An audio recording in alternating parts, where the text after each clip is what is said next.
இப்பவே வா, இவ்வளவு சீக்கிரமாக வா. என்னுடைய திட்டங்கள் என்ன ஆவது?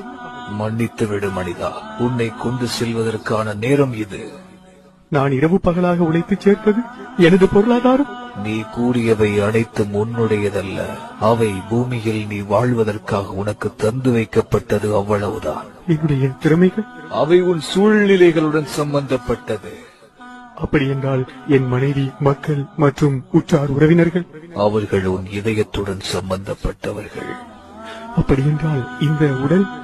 அது இந்த மண்ணுக்கு சொந்தமானது. என்னுடையது என்று இந்த உலகிலே எதுவுமே இல்லையா? நான் எதையும் எடுத்துச் செல்ல முடியாதா? நீ வாழ்ந்த ஒவ்வொரு நொடி மட்டுமே உன்னுடையது. நீ செய்த தர்மம், பிறருக்கு நன்மை செய்தது, பிறர் துன்பத்தில் பங்கு கொண்டது, பிறருக்கு தீங்கு செய்யாமல் இருந்தது போன்ற நல்ல செயல்கள். நீ பிறருக்கு கொடுக்காமல் தடுத்துக் கொண்டது, பிறரை திட்டி தீர்த்தது, பிறரை பழிவாங்கி